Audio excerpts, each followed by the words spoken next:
Welcome to the Las Vegasville podcast, brought to you by Jump Studios, where we cover topics related to everything happening around Sin City, including the social media scene, food, and a whole lot more, with some of the best, most popular accounts around the city, and talk about their success in Vegas and beyond.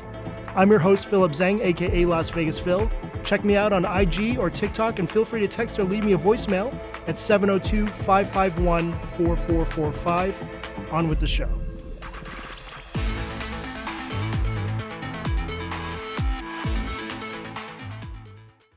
Welcome to this week's episode. We're talking about Japan this week, which over the years has become a country that's near and dear to me. And for as an American, it's pretty much the greatest country for food, culture, and all things quirky and cool. I literally just got back from my trip last night, so this is the perfect time while it's fresh in my mind.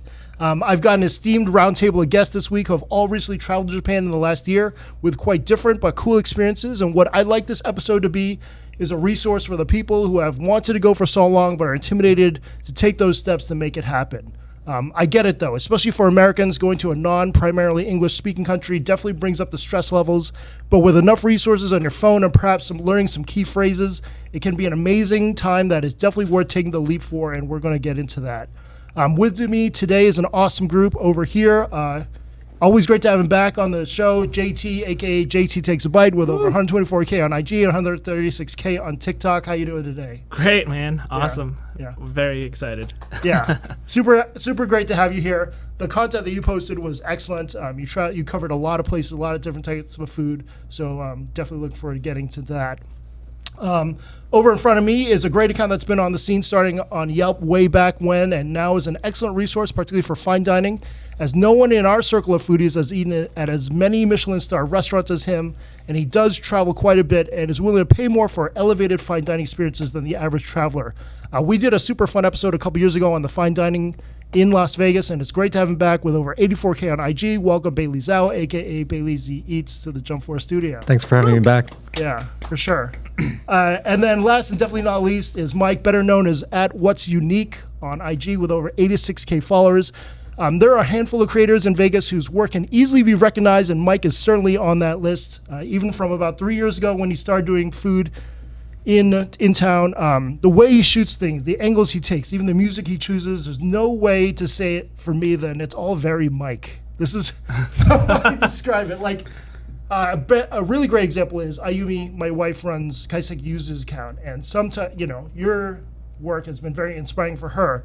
And so sometimes the way she shoots things, we both just say, this is very Mike. Thank you for having me. That's like the best intro I've ever heard of myself. Well, there's more. Okay, so anyway, since then, Mike has continually worked on refining his style, and a great amount of his success on his account is because of his travels outside of Vegas, where many of his posts have gone super viral, like insane. I think before you went to Japan, you had, 10K? 10K, yeah. And now you're at 86K. Well, I mean, crazy. But we'll get into all that a bit later. I'm posting travel content and some tips on all that, but welcome, Mike, to the show. Thanks for having me. Thanks for being here, man, for sure. So let's get into a bit. We start with Mike first. How recently did you go to Japan, and where did you hit up? The most recent trip was last year. So we went, I think, was November. And we hit from Tokyo, we went to Kyoto, Osaka, and then we ended in Hokkaido. So that's always been my dream, to go to Hokkaido to try all their seafood, and that was a whole different experience right there. Hell yeah. Yeah, Sapporo, all that stuff. Right. Yeah. Okay, and JT, how about you? I went in March for the Cherry Blossom Festival at the time. So we went for 2 weeks. We hit Tokyo, Osaka, Kyoto, Kobe, and Nara. Nice. So, yeah. That's a great schedule right there. And Bailey, how about yourself? We just went last month at the beginning of June, and we did Tokyo, Kyoto, and Osaka for 10 days. Okay. And overall feeling like getting into Japan, did you feel like it was overcrowded? Did you have any of those? I mean, Tokyo was packed. Yeah. Yeah, it's definitely packed in Tokyo, but I feel like it wasn't as busy in like Kyoto or Osaka. There were definitely tourists for sure, but it didn't feel like it was overcrowded. It wasn't as busy as my previous trips. I don't know if it's because of the pandemic or what, but definitely for Sapporo, it was more dead. And there was a feeling of them not wanting tourists to go, maybe because they were still adjusting. but the restaurants definitely enjoyed it when I started recording them. They wanted like the promotion of this stuff, so that's something that I enjoyed doing because I had my light and I was shining it, and they were just okay with it. Nice. So yeah. That's very cool. And then you literally just went as soon as the borders opened. Yes. So we did. perhaps maybe it might not have been slammed. And I think traditionally for a lot of like outside people, like your time of year during Hanami Yeah. and the cherry blossoms was like the time to go, especially for the lifestyle accounts and all that kind of stuff. So yeah, let's go into planning a little bit. Bailey, let's start with you. How long ago did you start planning, and then how did you kind of start booking stuff? So a lot of my trips are planned around restaurants. So those, I feel like you have to plan 2 to 3 months in advance at least. A lot of the nice restaurants, the Michelin star restaurants, you have to get reservations that far ahead. And if you don't, there's no way to get a reservation. For sure. There's been a kind of I had some questions of that on the Ask Me Anythings where people were saying asking how tough it was to make these reservations. Some of the fine dining places, there are still quite a few restaurants that will completely reject your reservation unless you speak fluent Japanese. Right. But how was that for you, and where did you go to make those reservations? So a lot of the restaurants, they're found on websites. So there's this one called Omakase that you could sign up for and make reservations for. There's also other websites where you kind of pay a little bit of a premium and they book the reservation for you, but you're paying a little bit of an extra price to get that. And then there's other restaurants where it's impossible, like Den I try to get into, but you would have to call and they're booked up and their line is always busy. So it's just kind of a crapshoot. Okay. Yeah. I think everyone kind of has had that experience. JT, yours was quite different because you were with a group. Yeah. So I think there was only one restaurant that we really like booked ahead of time. I think we booked about a month in advance, and it was all prepaid. You have to pay everything up front, and then you just show up at the restaurant. And yeah, it was they were expecting you, and it's great service and fantastic time. There was the Kobe beef restaurant, and that was fantastic. That's Yeah. awesome. Very Yeah. cool. And then Mike, how was your kind of trip experience, planning experience? Were you revolving around restaurants as well? Yeah, all my trips always revolve around restaurants. And I think for Japan, the biggest difference between my trip from Hokkaido versus Tokyo is that you can wait in line in Tokyo and go to a good restaurant. But in Hokkaido, there's no way for you to get in because they all required reservations. So that's the biggest difference. So I couldn't go to any good or popular restaurants in Hokkaido just because you needed that reservation. And since we went to Tokyo first, we didn't really understand that you can just wait in line. Yeah. So we just had to, we could just go to places where they actually had space for us or room for us. So that's the biggest difference for me. So I would say maybe if you're going to Sapporo, you need to make a reservation first. If you go to Tokyo, I would say if you see a long line, just wait, because most of our experiences when we wait on a long line, it was actually so worth it. You would find the same place, like an unagi place, both at the same location, but one has a longer line. The one we went to with the longer line was definitely the one that tasted better. So Yeah. that's one of the tips I would say to do. Yeah. Going off that, I think traveling in groups, it's a little harder if you're like more than 4 people, because most tables in Japanese restaurants are like either 2 or 4. I think they don't really accommodate like bigger groups than that. So it was tough finding like restaurants where you could sit all together, like all 6 of us or 7 of us. Yeah, at that point, you're really resorting to like maybe chain izakayas, Zawatami or Shirakiya or something like that, where they would be able to seat 8 Right. easier. But yeah, I had a hard time too. We were traveling with 8 for the first 10 days with my family. So yeah, it was a tall order, especially with picky eaters that didn't eat certain things. Anyways, yeah. So you start planning stuff there.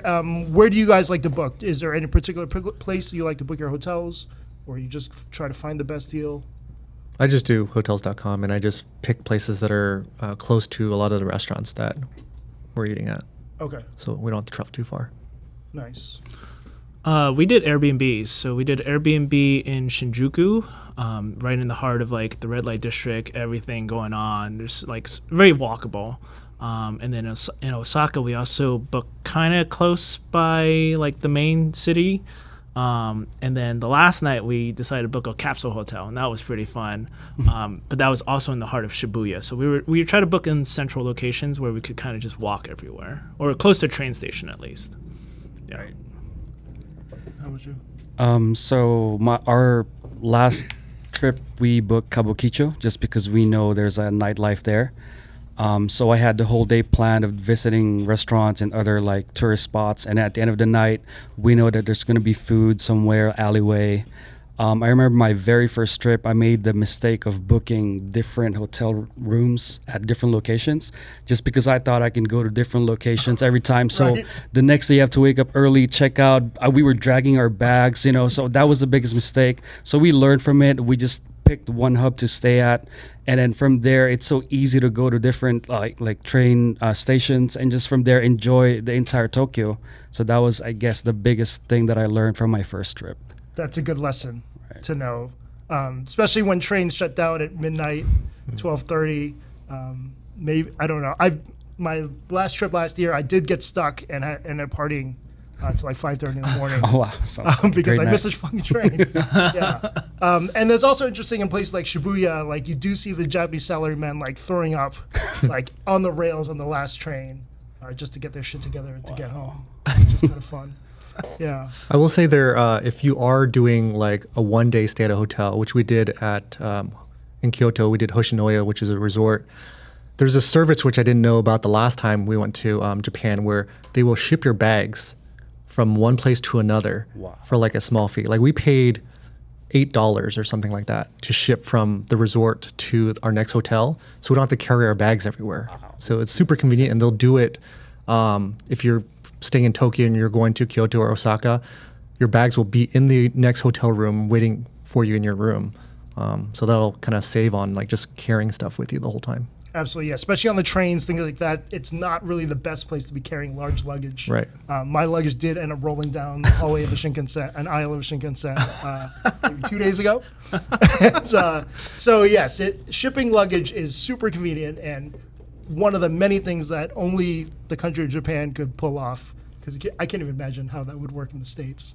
How much luggage would be Logistical lost. nightmare. Gonna lose it, yeah. It'd be lost. Yeah. You lost.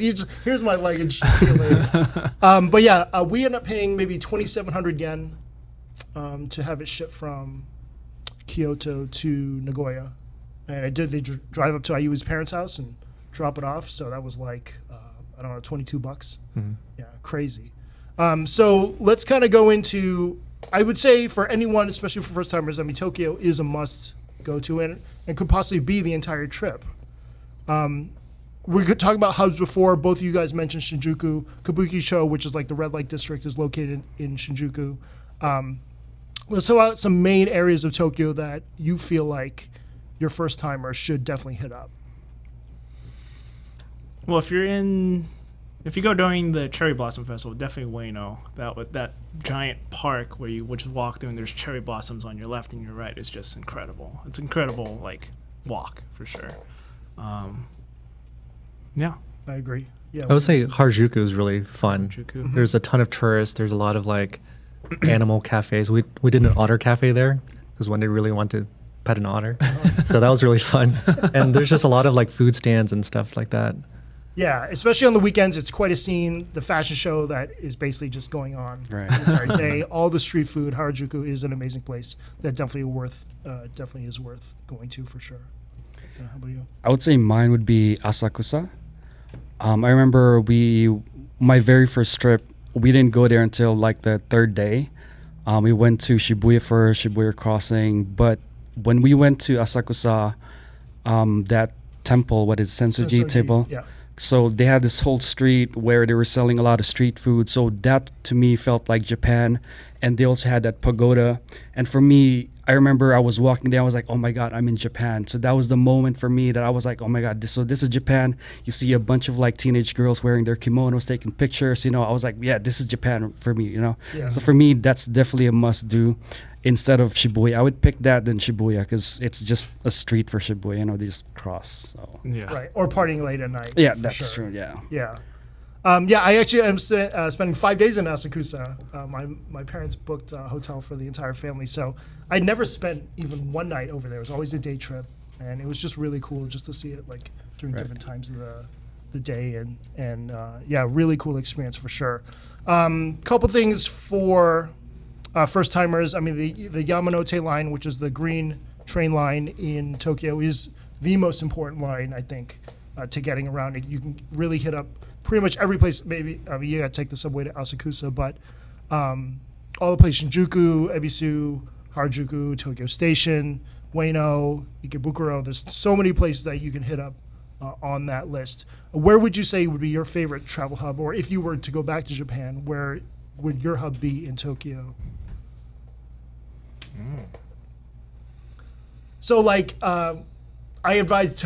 Hooked LV just came back from Japan as well, and I suggested Tokyo Station because he was initially going to be traveling around quite a bit. So I think that's great, but the nightlife there sucks. Everything kind of shuts down around midnight in Tokyo Station or near Ginza. So I think, in hindsight, he probably should have stayed in Shibuya or Shinjuku, probably Shinjuku. But I love Shinjuku because there's just anything to do any time of day. Yeah. How about you guys? We did Shibuya. It's just close by to the subway station, and I would say Shibuya or Shinjuku is probably the top two.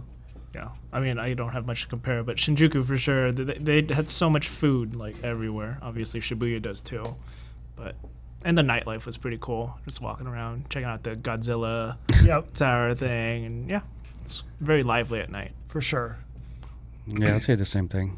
Around the same place. Kabukicho for nightlife. You can go anywhere during the daytime, and then at nighttime you can just explore. There's a lot of shops still open, and just people trying to look for something to do. You can go to a club if you want to. I tried going to a club, and that was interesting too. How was that? It was kind of like a mini Vegas where there's a lot of lights. But when we went, it was mostly just a bunch of like tourist guys. So I guess it's similar Just to like Vegas. then, right? right.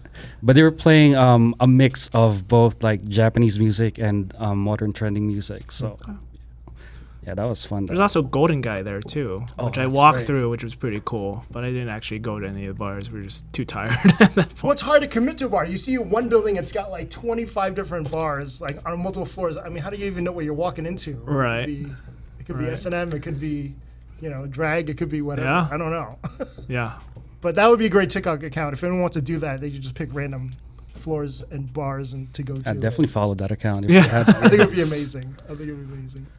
A couple other things. So, before getting there, what other stuff do you plan? Do you buy the Japan Rail Pass? What about internet? How did you guys do The it? JR pass, I think you have Yeah. to get if you're traveling out of Tokyo, especially to Kyoto or Osaka. It pays for itself in like I think one trip. Yeah. I think they're raising their prices in the fall, like by 40%. The other thing is if you have like a MasterCard, a Suica pass you could put on your iPhone, but it doesn't. Suica, right? Suica. Yeah, Suica. The Sorry. transit pass. Yeah, but it doesn't work for Visa or anything else. You have to get the actual physical card. I've tried. Yeah. And then I also got a pocket Wi-Fi, which Same. was helpful and really fast. Super helpful. I think that was my lifeline. Was that Yeah. pocket Wi-Fi? the pocket Wi-Fi is a definite must. So there's a couple. I don't know which one you guys use. I use Ninja Wi-Fi, and you just pick it up at the airport when you land at whichever airport you are, and you're just off and go. It's basically a cell phone, and then it's just basically you're tethering your hotspot to it. Yes, the first couple of trips we had to pick it up from the airport, and then my girlfriend's friend who travels a lot told us or sent us a link where they actually just sent it to your hotel room, so you don't have to pick it up anywhere, and then you just leave it in your hotel room after that. So yeah. Sounds like I should do a hotel next time I go. The luggage, the Wi-Fi. Yeah, there's definitely more convenience for that. But I think an Airbnb experience, especially with a group, might be really cool. And you probably find some amazing neighborhood spots. For That's sure. interesting. I want to For see sure. the Airbnbs. Yeah. But the rooms in Tokyo were so small. Like They are literally there was no room to walk around, and I felt like a giant in that bathroom. The shower head comes. You have like this much room between like the toilet and like this much room in the bathroom for you to like get between the toilet, the sink, and the shower. Like, You're huge in Japan. I know. I realized that pretty quickly. But yeah, JapanWireless.com. Yeah, the Ninja one is great too. Any airport you can pre-set it up, and it's like $3 to $4 a day, and it pays for itself in like an hour. I am kind of against the picking up a hotel just because you're freaking lost On the way. on the way, and that's not what happened last year with us when we were staying in Shimbashi. But yeah, it is convenient. You mail it back. Or from wherever you are, any post office, and you normally mail it back at the airport. But yeah, it's a must-have for sure. Just make sure you bring an external battery charger with you too, because if your Wi-Fi dies and you're out in the middle of nowhere, you're kind of screwed. For sure. Yes, think having an extra charger is a must, especially for us when we're shooting so much content all the time anyway. And then, how was the language barrier for you guys? It's not the same as like going to Europe where a lot of people, almost everybody can speak English. So I found Google Translate does a pretty decent job. Even like just signs, it'll translate a little bit weird, so you have to kind of decipher it on your own. But Google Translate is a must-have. For sure. The menu, shooting a menu and then having it like read everything off, has made it much easier. The pocket Wi-Fi we got came with a translator, but it didn't work as good as we thought. So I would always go back to Google Translate. So that was my main go-to in both like talking and in pictures. Yeah, the camera function has gotten exponentially better in the last few years, and I think for non-Japanese speaking people, it's really just the easiest way to get around. I mean, signs, everything. I don't know how I did it before, to be honest, but it's way better than it ever has been, and it'll probably be better by the time next year this time, or whatever. And then for research, like, do you find TripAdvisor to be reliable? Google reviews, like, how did you end up researching the restaurants that you end up wanting to go to?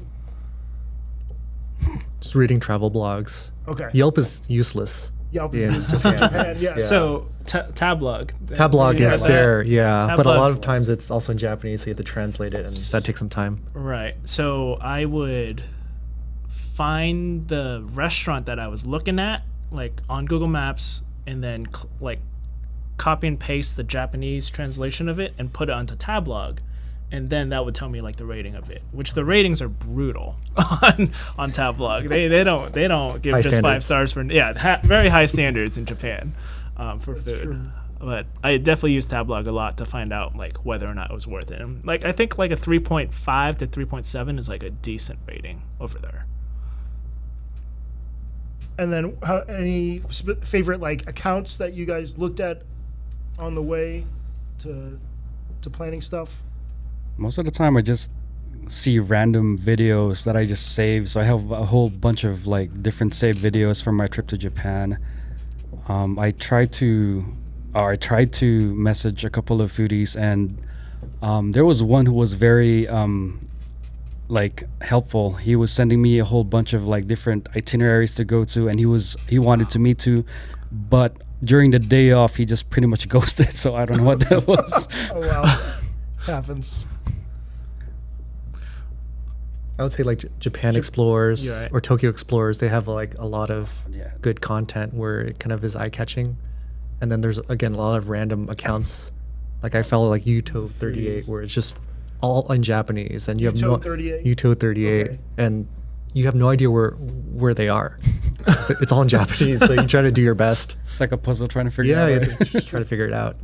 Yeah, a lot of the Japanese are I mean, social media accounts are way better about actually giving the hours, giving the address, like telling you exactly where it is. And it was very helpful, especially for me.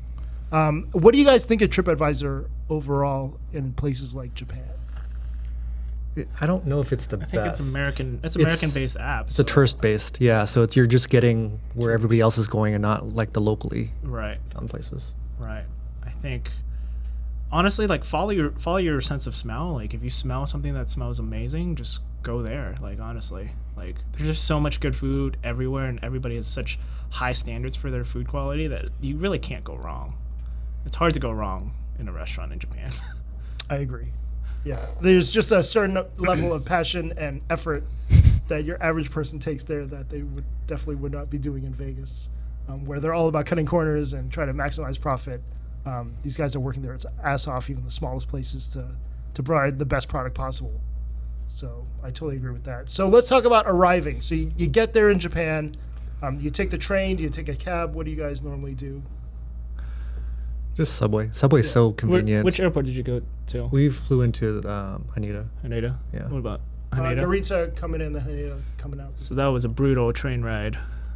after like a 10-hour plane ride, riding another train for like an hour and a half was pretty brutal, right? Oh, from I mean, Narita, the Narita airport. Express. Yeah. To get to Haneda's more convenient. It's For sure. It's closer. more convenient. That's a good tip. That's what I'm doing next time for sure. Haneda Airport. Yeah, Even if it's a little bit more.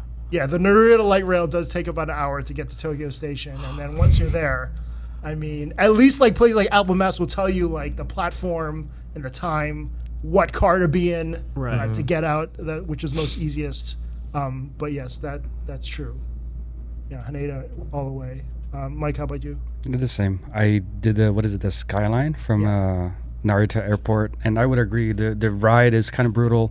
The anticipation of just going and walking, you have your luggage with you. So yeah, I Right. understand the pain of that. How was customs for you and COVID and all that? It was seamless. It was pretty fast. Took me probably at least 40 minutes, 45 minutes, close to an hour, I would say. It was packed on the customs line. But once you got through, it was fine. Did you guys exchange your currency there, like at the airport, or where did you guys exchange your currency? I did some here in Vegas. Oh, okay. I would do it here. So if you have a bank, you could actually order it and they'll ship it to you for free. Wow. Yeah, at a good What? rate. Yeah. So I have Wells Fargo, so you just do it online. You just Okay. ask for how much you want. They'll exchange it from your checking account. They'll mail it to you, express mail, within 2 days. Wow. That's awesome. Okay, I didn't Which know is what I that did. for sure. I know that That's too. way nicer than waiting in line. Jet Pro tip. lagged. Right, that is a pro tip. Fortunately for us, because Ayubi does go back quite often, we do have a lot of yen just sitting in the house, so we were kind of fine with that. But I did use the 7-Eleven exchange machine once at like 2:30 in the morning.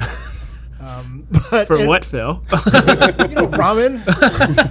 Cup of noodles. Needed some nudes. Yeah, but that was actually super helpful. The rate wasn't phenomenal. Yeah, I did an ATM once because I had just enough. I calculated how much we would roughly have, and I spent all the money on the claw machines there. So I had to withdraw more money. So I didn't win a single thing on those claw machines. No? Yeah, it was brutal. It was brutal.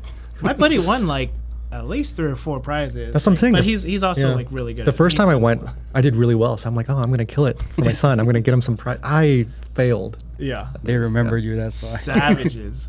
Your Pro face is tip. on the wall. Pro tip: bring a coin purse because they have a lot of coins in Japanese currency. So that really helped, knowing that you're not jingling a bunch of random coins in your pocket. Absolutely. And let's go back to the prepaid cards, by the way, because I did get a few questions on that. So Suica would probably be the most popular one. It's just a prepaid kind of debit card. You can use it for lots of stuff, any convenience store, any train station, and things like that. Did you guys use those at all? Oh yeah. Yeah. Okay. Yeah, that was my best friend. It, Yeah. it was hard because like they only take cash. You can't load it unless you have again on your phone. So you got to bring enough cash. That was the only thing.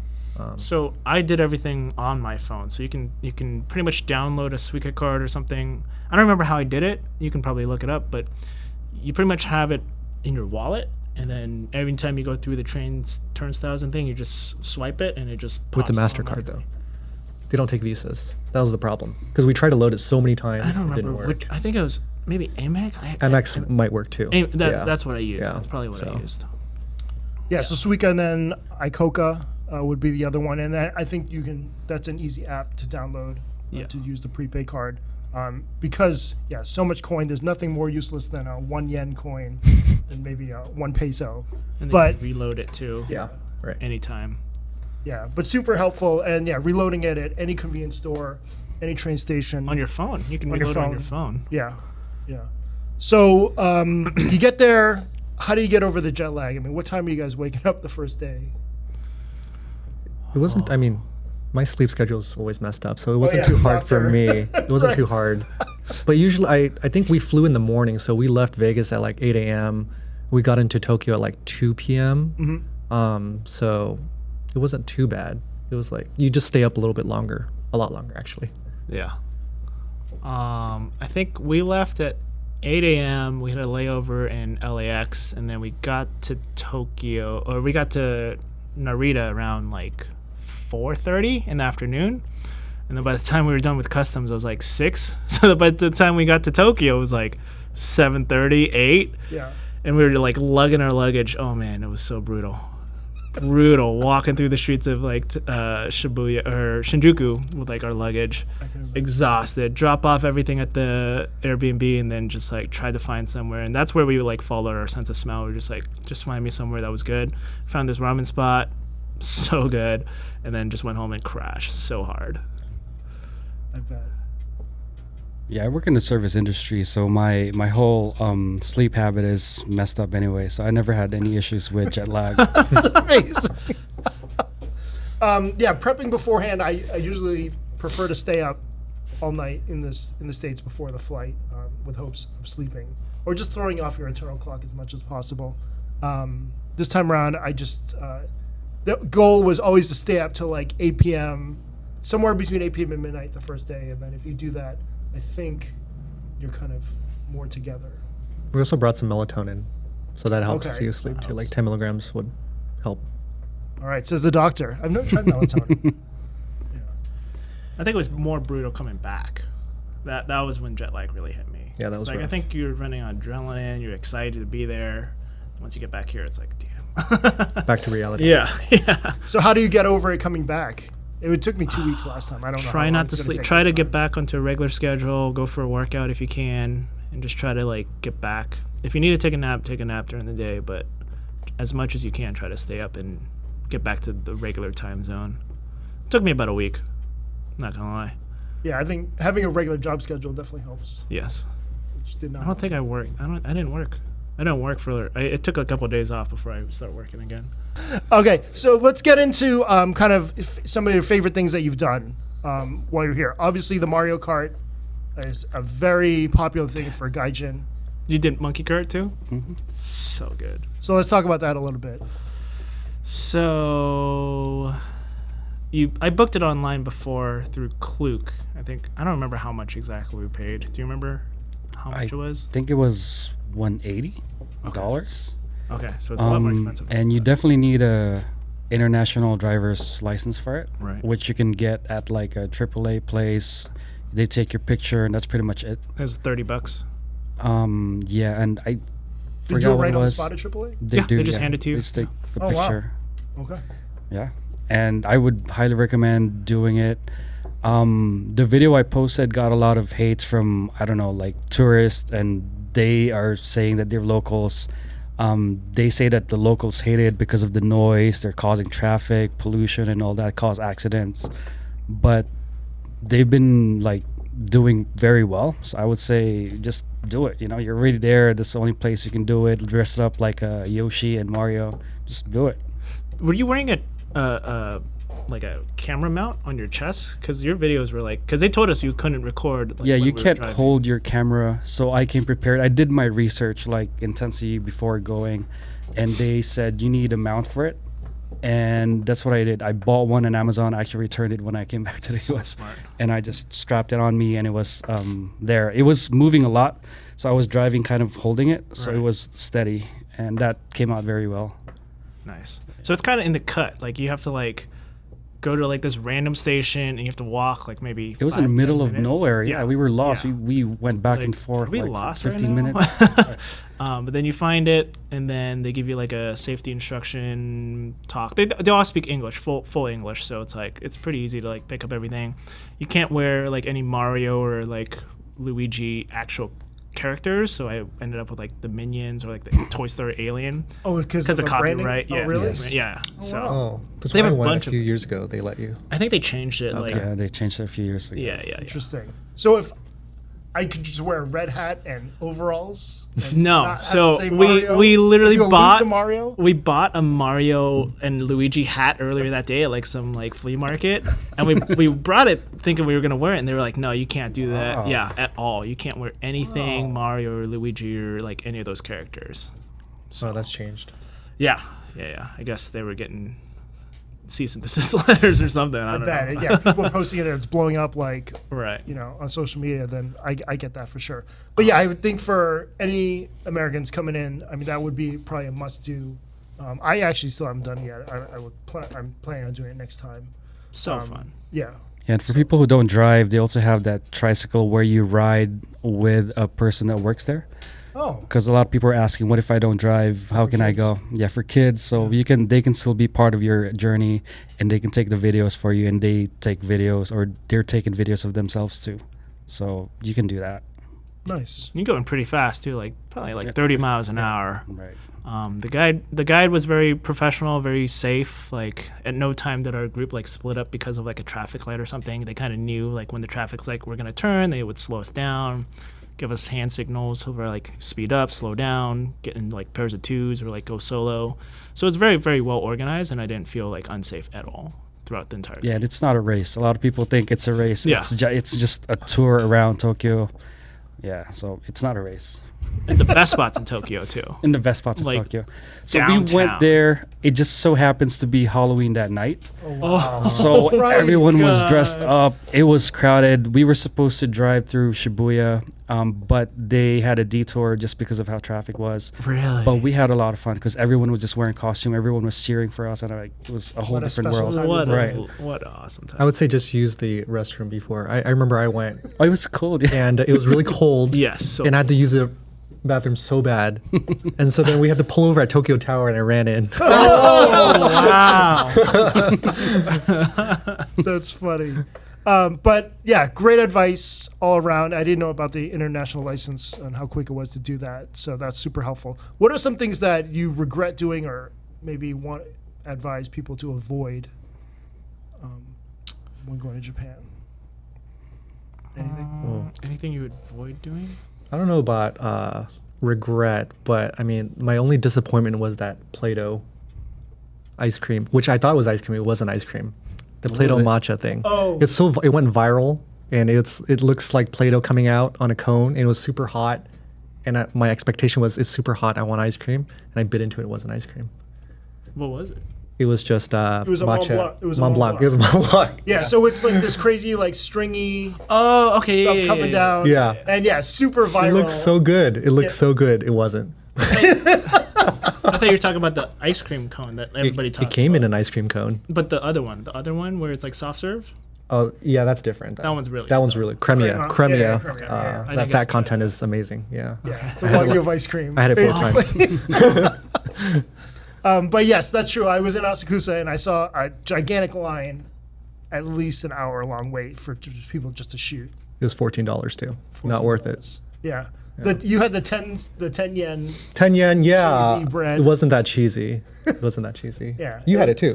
Yes, I wouldn't go. I wouldn't do it again. I wouldn't get it again. I would get it for the content because that cheese bowl that I got was incredible, but Way better than yours. it was fine. It was way better than mine. Yeah. Did you pull it right away? I did. Yeah. Fail.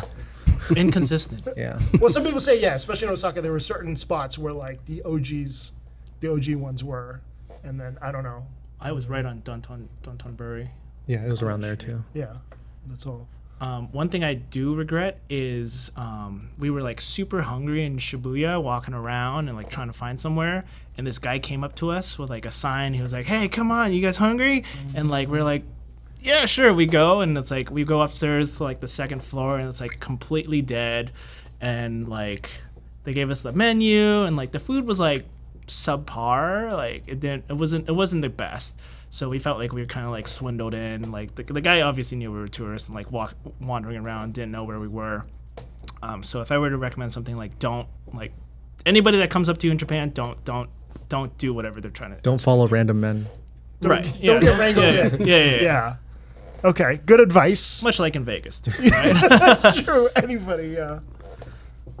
Yeah, I would say the same thing. Don't follow random men because I think so. My second trip, I went by myself, and there was one night where I planned to just random day. I didn't plan any itinerary, So I would just say yes to anyone that offered something. And that night turned out to be one of the most interesting nights and probably the most dangerous night I've ever been. So I was pretty wasted. There's a bunch of like Nigerians guy trying to like get you inside their clubs. And from what I thought was going to be just a bar thing, turned out to be like some human trafficking thing inside where they take you to this apartment, and there's like a small 1-bedroom apartment when there's like 8 different women. So yeah, don't follow random man. Holy shit! What part was this in? Rebellion? This is Kabukicho. Kabukicho. Okay. Yeah, it turned really dark from there. Jesus. Yeah, that was such an interesting night, and I was pretty drunk too. So I was like the next day I was like, man, I could have lost my life or something because it was dumb. But yeah, Dang. so I guess plan your trip better. Yeah, just throw up the X. Yeah. Just say you're not interested. Wow. So say if someone's going to Japan for 1 week, would you all agree just stay in Tokyo? Or what do you think? For 1 week, Yeah, you can for do the so first Time much. trip, yeah. You can you can. There's so much to see. Yeah, Like, and there's great excursions. You go to Kamakura. You could go, you could even hit up a 1-day onsen outside of Japan, outside of Tokyo for sure. Say someone has 2 weeks, or say you have 2 weeks. What other places would you definitely go to or go back to?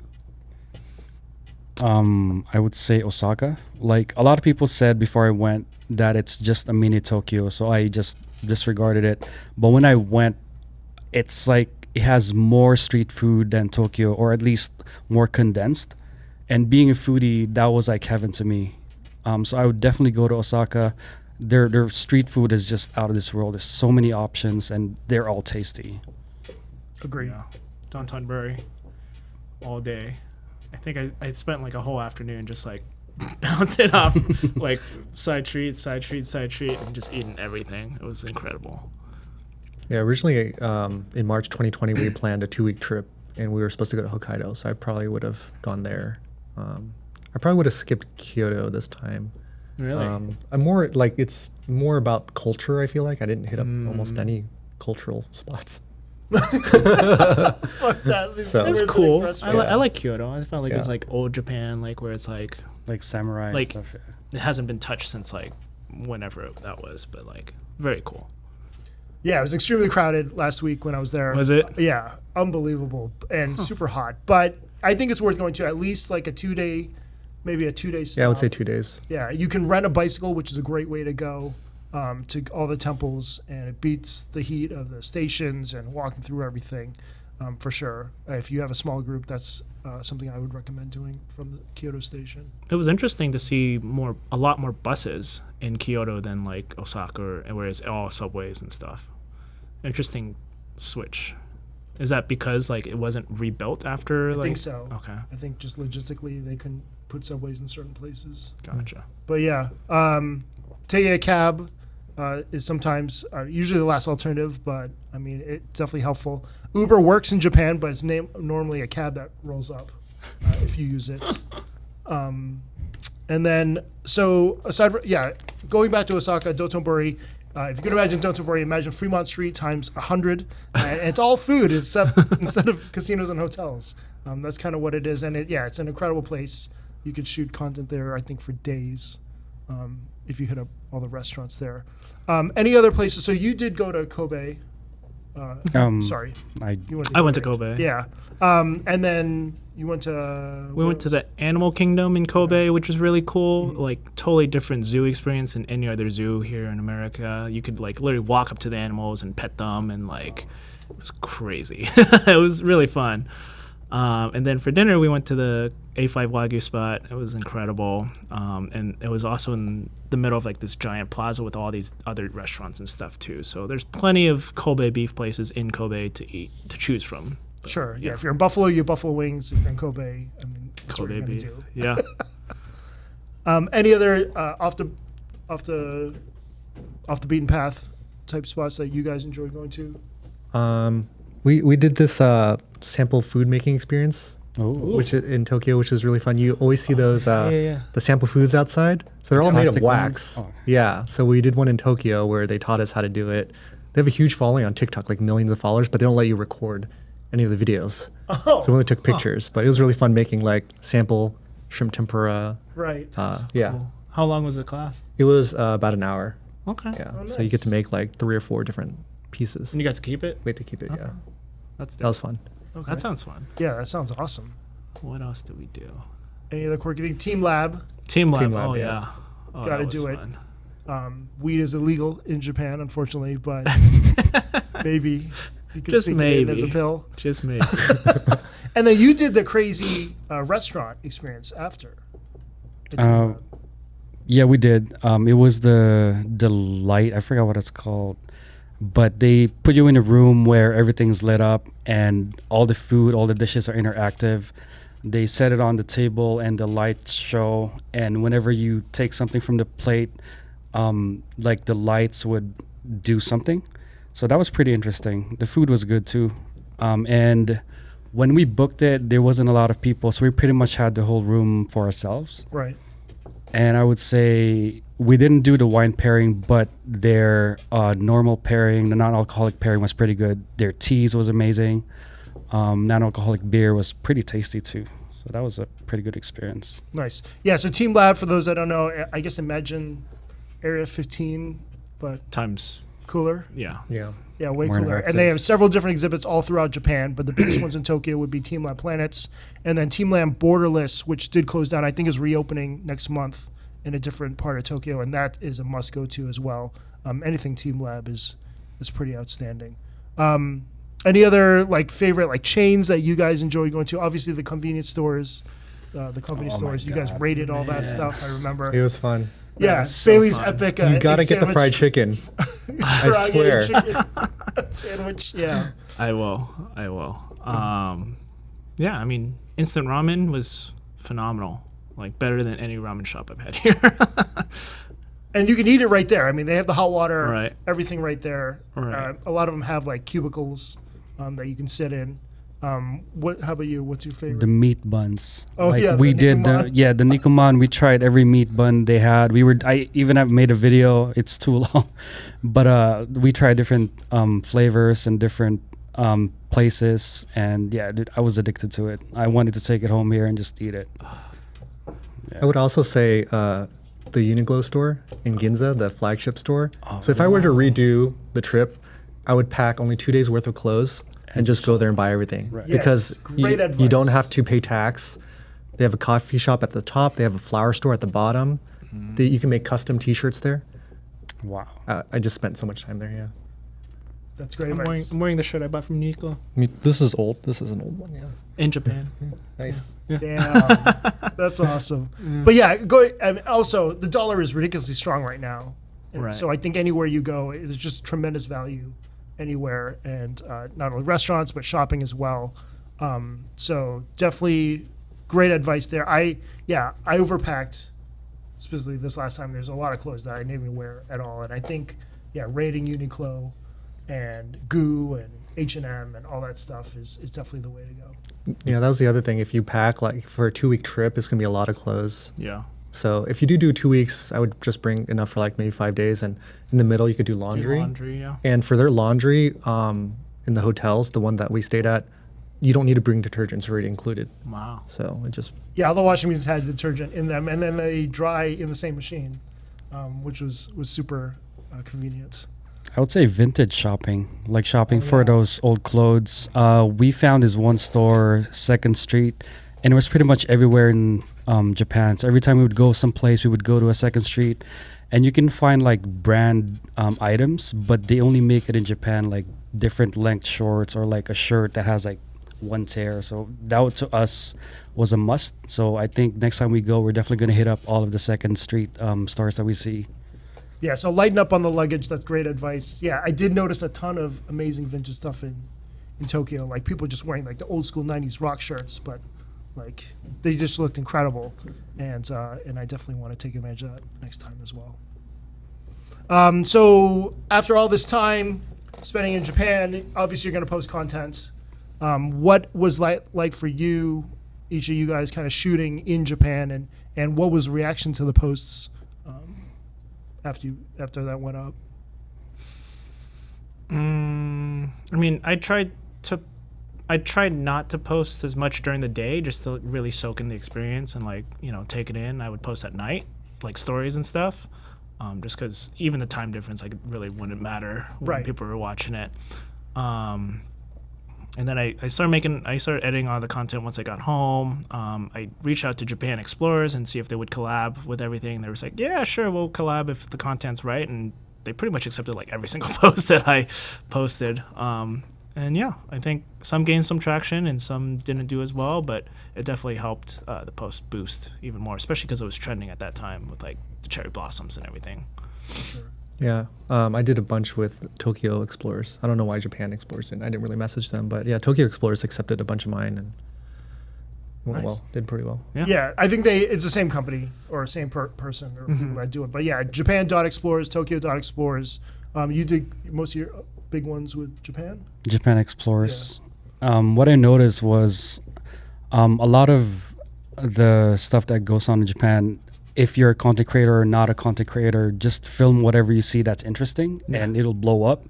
Like one of the biggest videos that blew up for me was the cheesecake, and that wasn't even part of the itinerary. It was supposed to be just a story, and then after a quick edit, I was like, I think it's okay to post it. Let's just post it. And then maybe a week later, it just blew up, millions of views. I was like, what's going on, you know? So I think just whatever you see that's interesting, you see a guy making like, I don't know, like a toy, just record it and post it, I guess. Because everyone is interested to see something different. Yeah. And there's always something to see.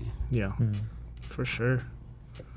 But that's mostly true for you, just because so many stuff went off when your adventure started. Not just Japan, but Taiwan, and I mean, pretty much any of the travel content since then. I think shooting in a different way, shooting different subjects, like, you know, we're not just traditionally in front of a wok at a Thai restaurant or something like that. Definitely helps you as a creator, and you know, helps you branch out to try different things. Right? Yeah, there's just so much to see, and people have no idea that it's going on. Like for those countries, they see it every day, but for like us, it's like, wow, this is something different. So I just have my phone on the entire time. I have my battery pack in my bag and just pretty much filming everything. Yeah. It made me do more voiceovers because I'm used to doing more behind the scenes kitchen content of things getting created. So it forced me to kind of do more voiceovers to explain what was going on. Yeah, and I never do voiceovers because I hate my voice.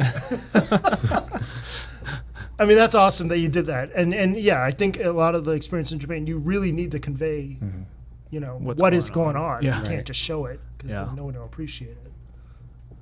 But, and then traditionally for you, it's not that hard. I wouldn't say it's not that hard, but you know, you can be at the table, you set up your camera right in front of the water glass and you just kind of go and do your own thing. Yeah. Did you get any stares or some places? Or I tried to do it quick. Yeah. I think the Kobe beef place that we went to, the chef was all about it. He was like super down for me to like film him and stuff, so that was nice. But yeah, I didn't feel like, I don't know. I just felt like, I guess because I was trying to like respect part of the culture to not be as like crazy or like take as long with it, so I would do it quick.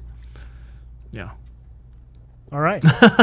So that kind of wraps it up there. We're gonna go into some random questions, and I got a few on NGL. I posted a little thing, and NGL is a weird thing for Ask Me Anything because it is anonymous, and I got some really weird questions that had nothing to do with Japan. But one of them is: there really a shortage of male Japanese porn actors?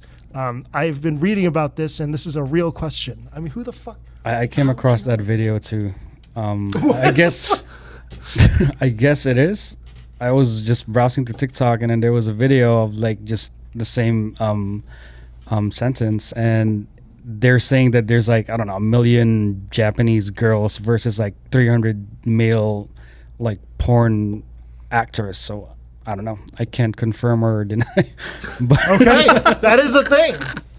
Well, it sounds like a pretty lucrative job for someone that wants to do that, and they'd be very busy, I think. Interesting. But yeah, I got some weird questions. Would you say yes if I asked you out? Can you set me up with a friend, please? Several questions like this. Was the sushi in Japan that much better than the best spots in Vegas? I would say yes. I think it was phenomenal. Yeah, so I work at a fine dining restaurant or Japanese restaurant that serves sushi. I would say it's very similar. If you're gonna go to Japan, you need to go for like ramen or yakitori or the omurice, because sushi you can pretty much get anywhere nowadays, and they import it from Japan anyways. So it's not that different, but definitely if you go to like Tsukiji Market, you get the freshest one. Sometimes it's even moving, so I think that's the main difference. And the fact that you're there makes it extra special. But yeah, if you're going, definitely I would put yakitori and like ramen houses. So those are the Over most sushi. those two. Yeah.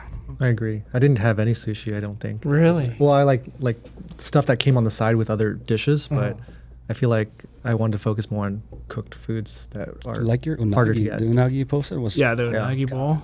Oh yeah, it was great. man. It was great. And yeah, funny you mentioned that. I didn't have. I don't know what I ate, but yeah, I only had ramen twice in Japan. We ate sushi maybe twice, and 2 times were shitty because it was like a terrible kaiten sushi place, where the rice was terrible. But yeah, you're right. I think on a certain level, the best spot in Vegas and the like a above average place in Japan would probably be not that far off. Pretty comparable. Yeah. Unless you're going like super high end where like you're getting fish or ingredients that will never leave the country. I think you'd be okay with just doing a solid sushi restaurant if you don't have to pay that much. I don't think at all.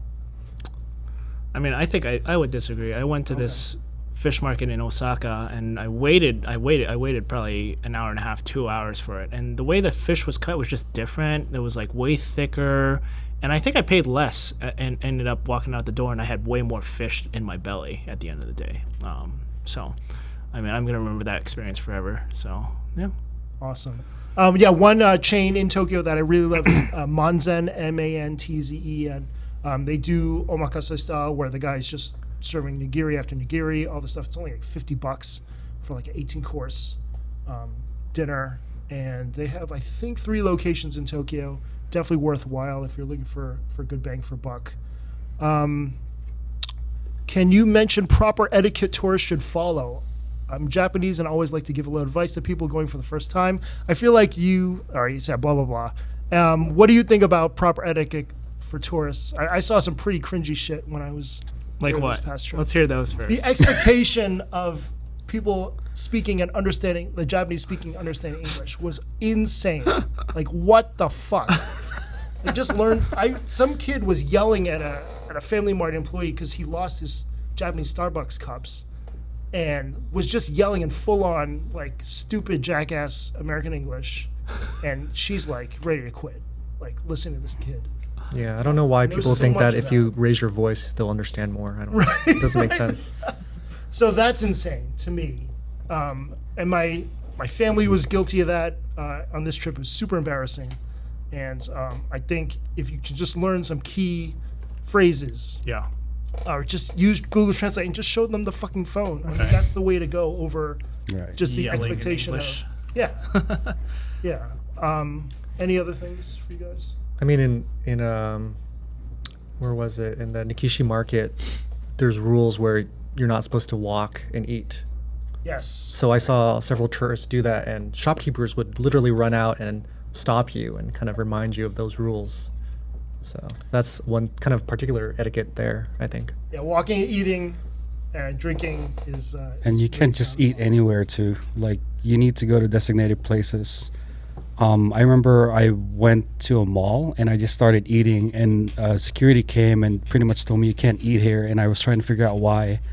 And then he did the Google Translate where he showed me you can't just eat anywhere. You need to like be seated at a table or like at an eating destination.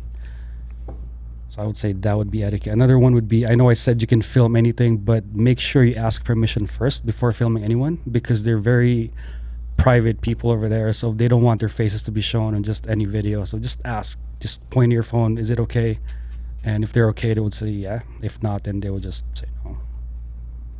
Great advice. Bring face masks because everybody still wear face masks over there. Yes. It's just like a respectful culture.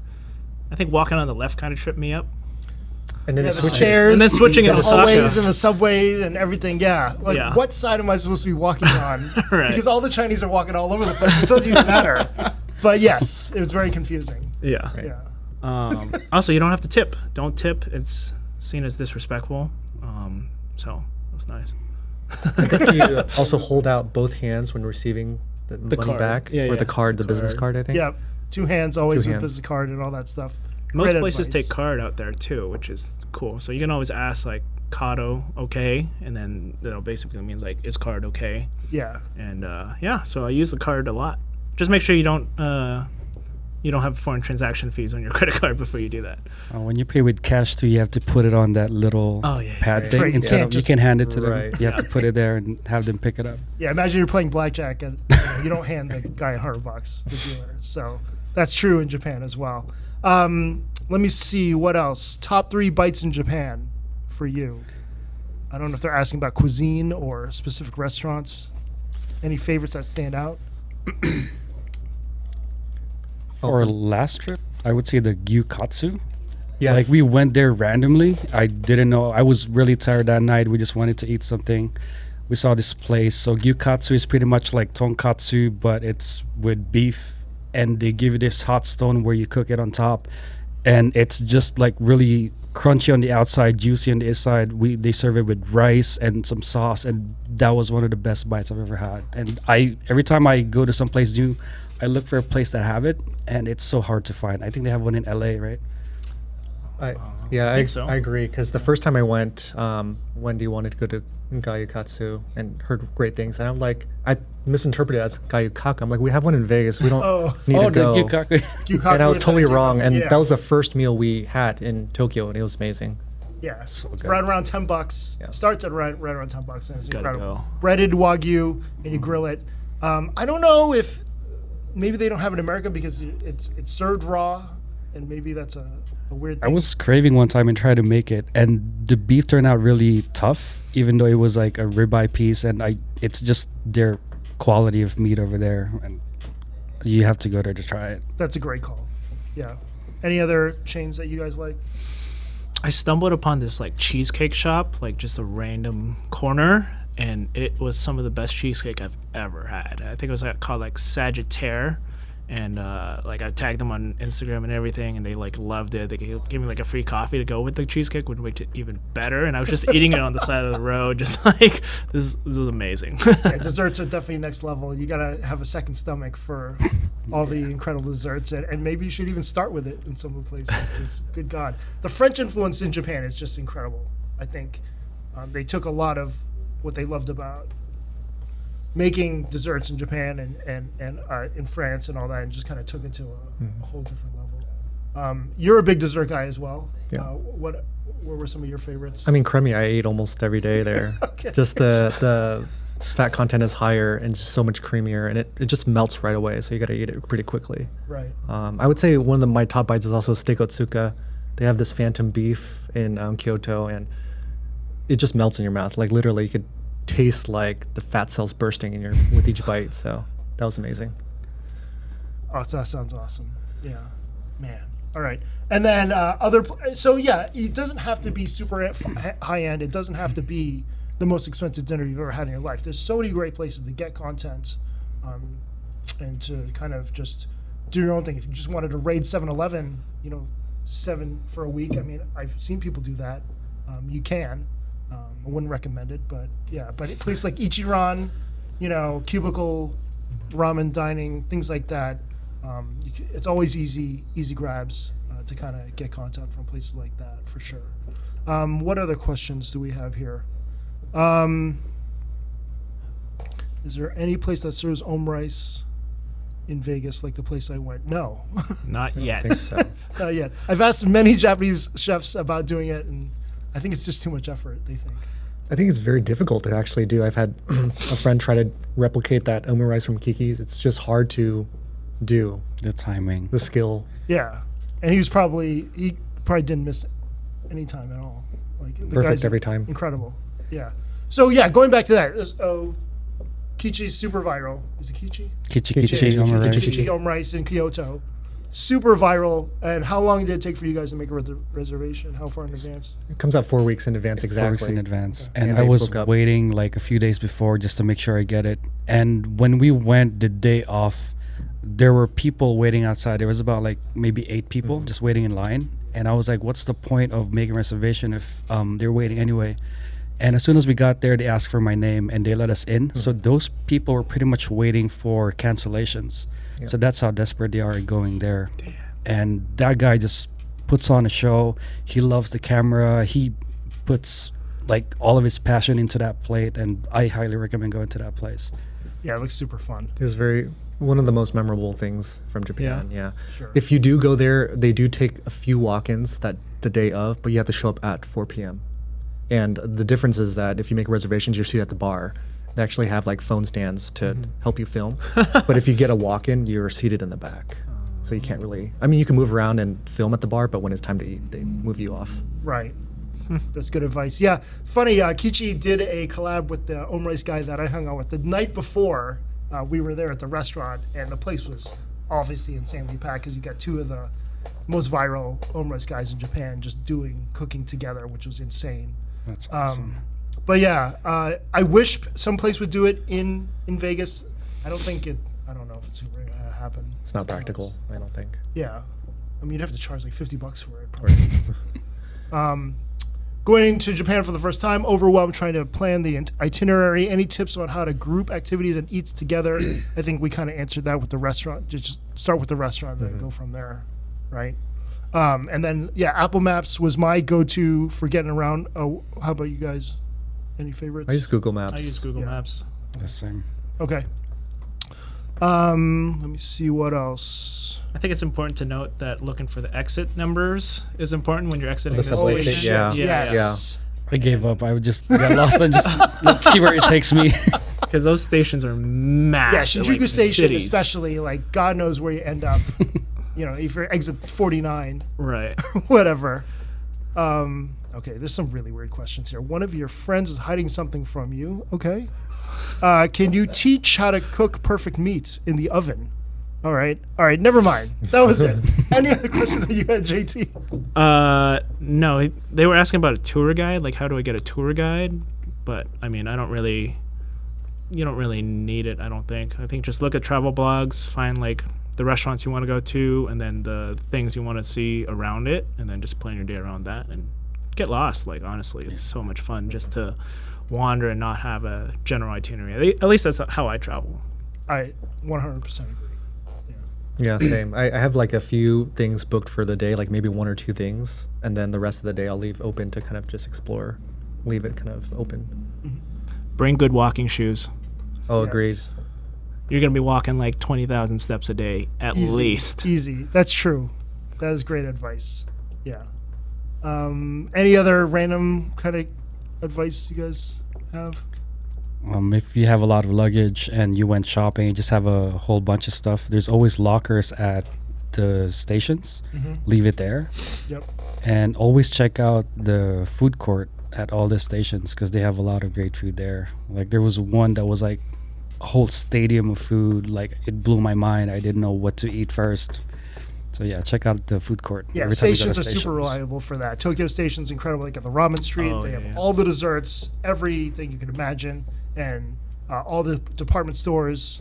Those are all great places with amazing food, just everywhere. It's just insane how they all stay open. Right. I don't know. I don't know.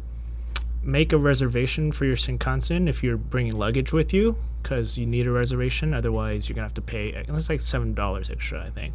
But yeah, try to book your Shinkansen seat before you travel between Tokyo and Osaka. Agreed, especially if it's on a Saturday or Sunday. Those are slammed anyway. And yeah, if you have big luggage, you need to pay, get a reserved seat for that luggage.